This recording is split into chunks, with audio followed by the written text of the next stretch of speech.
Yo! Kamusta kayong lahat? Welcome sa isang edisyon ng Sir Lupet TV kung saan ang mga mahirap ay dumadali at ang mga madali ay humihirap. Kamusta kayong lahat? This is Sir Lupet.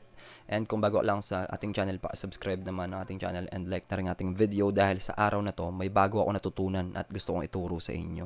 So nakikita nyo yung mukha ko dito, di ba? Ayan.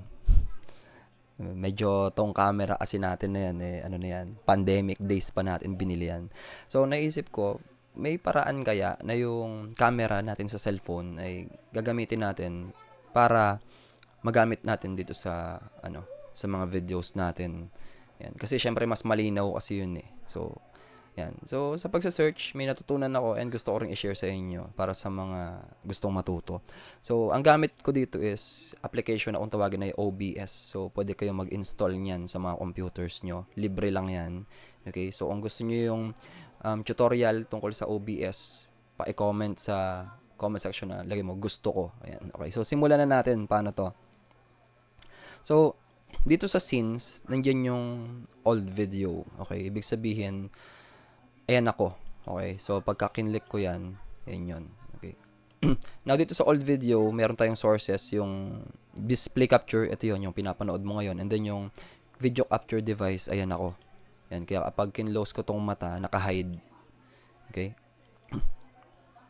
Now, ang gagawin natin is, punta tayo dito sa scenes, and then plus, and then, let's say, lagay na lang natin, rename natin niya, lagay nyo, new video. Tapos, okay lang natin yan. So, dito sa new video, punta tayo sa plus. Okay? Add source. And since nawala yung ano dito, teka lang, maglalagay muna ako ng ano dito. Display capture ulit. Para makita nyo. Okay.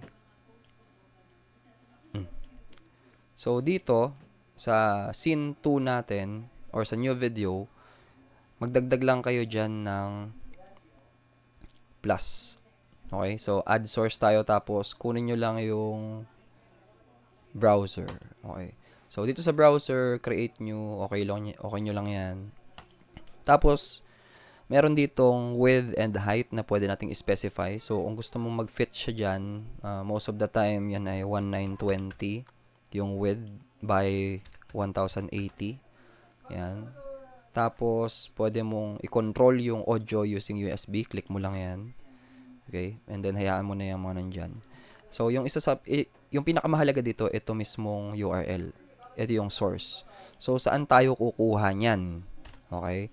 So, gagawin natin, punta lang tayo sa ating browser. So, yung browser na yon tinutukoy ko is yung cellphone natin mismo. Dapat yung cellphone natin, dapat na-connect sa Wi-Fi. Okay? Tapos, dito na, pinakita ko naman dito sa cellphone. Punta ka lang dun sa Google, tapos type mo lang yung video. Yan, .ninja. Yan. Tapos, pupunta ka na sa ganyan. And then, yan, nakikita nyo nasa gitna, yung add your camera to OBS. Tap nyo lang yan. And then, nakikita nyo na yung mukha ko dito. Ayan, di ba? Oh, so, pwede mo nang gawin dyan. Hindi ko na ituturo yung mga detalye nito. Yan. Kung gusto nyo i-explore, kayo na yung mag-explore nyan. And then, you can start. Okay? So, pag na-start mo yan, mapapansin mo, meron dyang link. Okay? So, yung link na yan, ikakopy mo yan and then isesend mo yan. Ako, ang discarding ginagawa ko, sinesend ko sa sarili kong account sa Messenger. No? So, yung link na tinutukoy ko, ito yon. Yan. Yang nakikita nyo, https://video.ninja. Basta ito, itong nasa taas na yan. Yan. So, pwede mong i-copy yan. Yan, nakalagay copied to clipboard. Tapos, ang gagawin mo lang is, isesend mo lang siya sa sarili mo. So, punta ka sa Messenger, no? Tingnan natin. Tulad nitong ginawa ko, ayan. So, nasa Messenger, parang napansin ko, ginawa ko na kasi siya kanina. So, parang mauulit lang. So, pareho lang naman. Okay? And then, yung makukuha ko dyan, na link, yan. So, kakopy ko lang yun dun sa mismong, buksan mo dun sa computer mo mismo, no? And then, kunin mo yung link na sinend mo sa sarili mo. Yan. Tapos, yung part ng cellphone, kapag na-send mo na yung link, balik ka mismo sa browser. Yan, balik ka dito kasi standby yan. Tapos, balik tayo dito sa ano natin.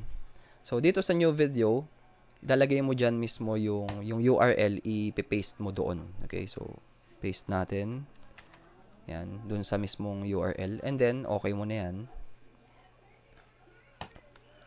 Okay. So, dito, ayun, nakita nyo na. Nandiyan yung mukha ko. Okay. So, ito, yung cellphone mo mismo, hanapan mo ng holder. Ayan, dahil itatayo mo yan. So, nakita nyo naman dito, nakabaliktad ako. Ayan, pwede nyo nang diskartihan ngayon yan. So, punta ka lang kayo sa transform, tapos, i-right click nyo yung mismong, mismong video. Ito, ayan. Itong browser. Tapos, punta kayo sa transform, and then rotate clockwise nyo lang. Ayan na ako ngayon. Okay. Diba? So, kung ikukumpara nyo dun sa isa kanina, mas malinaw na to, diba? Kumpara dun sa old video natin, ayan. Ito yung old video. So, kumpara natin sa new video, ito na, mas malinaw na ngayon. So, pwede akong tumingin din dito. Diba? Ayun lang. Tapos, kayo na ang bahalang mag-explore. Kung may tanong kayo, and kung gusto nyo ng follow-up video tungkol dito, pwede na akong tumingin dito ngayon sa old video. Ayan. Tapos, pwede pa akong tumingin doon sa new video. Dito. Mas malinaw dito eh. Okay. Ayan. Nasundan nyo ba yung process? So, kung nasundan nyo, kayo na ang bahala mag-explore niyan, syempre. Kayo na bahala mag-resize, kung saan nyo ilalagay, paano nyo i-arrange, pwede nyo i-hide, yan, para wala muna, tapos yun. Okay? So, I hope nakatulong tong video na to sa inyo, and paano kaya? Pag-aralan nyo rin, syempre, kung OBS magagamit to kapag nag-live stream, syempre. And paano ba yan? Hanggang dito muna. Kung meron kayong mga comment, mga videos na gusto nyo gawan din natin ng tutorial, lagay nyo lang sa comment section natin. And hanggang dito muna. Maraming salamat. This is Sir Lopet, nagsasabi na sa bawat problema, resolusyon. Dapat tayo maging solusyon para iwas consumption. Maraming salamat. Ingat nasan ka man. God bless you. Goodbye for now.